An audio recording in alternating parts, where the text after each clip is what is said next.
Halo, perkenalkan nama saya Muhammad Angger dari Biologi Terapan dengan NIM B1C024020. Jadi pada video kali ini saya akan menjelaskan tentang praktikum kemarin. Untuk acara 1 yaitu sterilisasi dan teknik aseptis.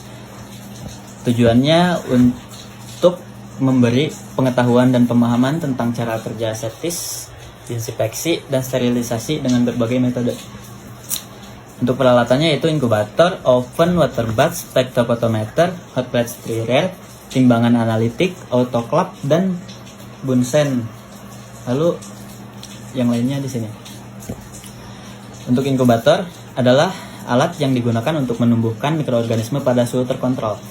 Jadi dari suhu ruang dan suhunya biasanya stabil. Untuk oven digunakan untuk pengeringan sterilisasi kering dan biasanya dengan suhu tinggi, bisa diatur dengan suhu stabil juga. Untuk spektrofotometer digunakan untuk mengukur interaksi cahaya dengan sampel. Lalu timbangan analitik itu untuk menimbang sampel yang sangat akurat, bahkan debu pun bisa tertimbang. Makanya biasanya spektrofotometer itu seperti ini, jadi dimasukkan ke dalam seperti dikurung. Lalu hot plate stirrer untuk memanaskan dan mengaduk larutan. Jadi untuk memanaskan, lalu misalkan ini wadah yang mau diaduknya, nah dengan bantuan magnetik di dalamnya nanti berputar, jadi bisa untuk memanaskan dan mengaduk larutan fungsinya.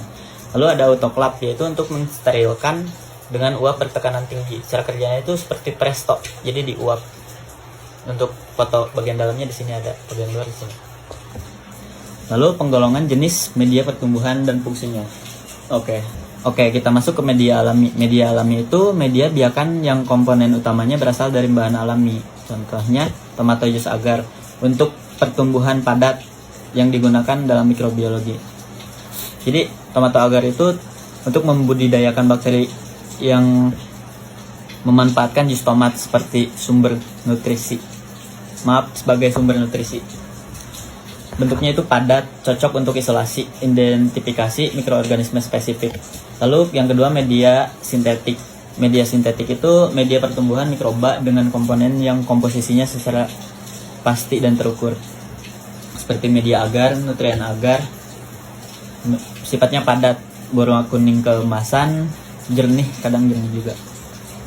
Digunakannya untuk isolasi, pembiakan murni, penyimpanan, dan pengujian sifat-sifat fisiologis mikroorganisme. Oke, yang ketiga yaitu media semi sintetik. Contohnya itu potato dextrose agar, PDA atau disingkatnya.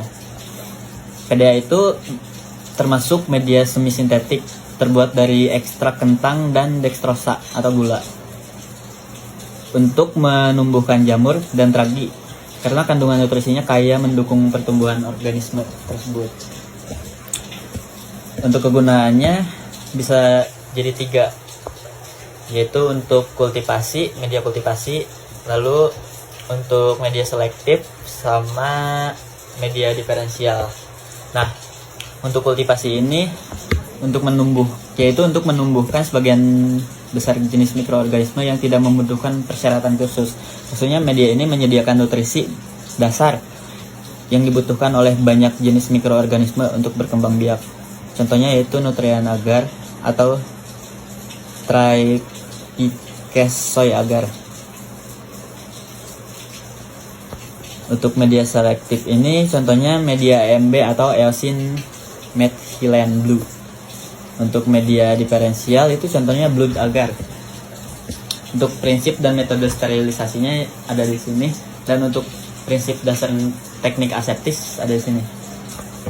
Oke, kenapa penting sterilisasi dan aseptis? Karena bisa mencegah infeksi, melindungi pasien dan petugas medis, memastikan keamanan dan kualitas produk. Jadi menjaga validitas hasil penelitian serta mencegah kontaminasi silang di lingkungan pelayanan kesehatan atau laboratorium. Jadi kesimpulannya, sterilisasi dapat diartikan sebagai proses penghilangan atau pembunuh mikroorganisme. Contohnya virus, fungi, atau mungkin protozoa. Mungkin di dalam benda atau peralatan untuk menjaga alat-alat laboratorium tetap steril. Lalu mencegah kontaminasi juga. teknik aseptis atau steril juga bisa untuk mencegah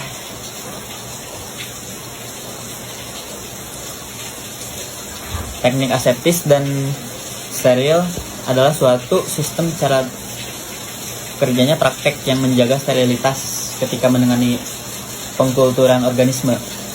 Jadi untuk mencegah kontaminasi terhadap kultur mikroorganisme yang diinginkan. Oke, mungkin segitu saja. Mohon maaf ada yang kurang karena saya masih belajar.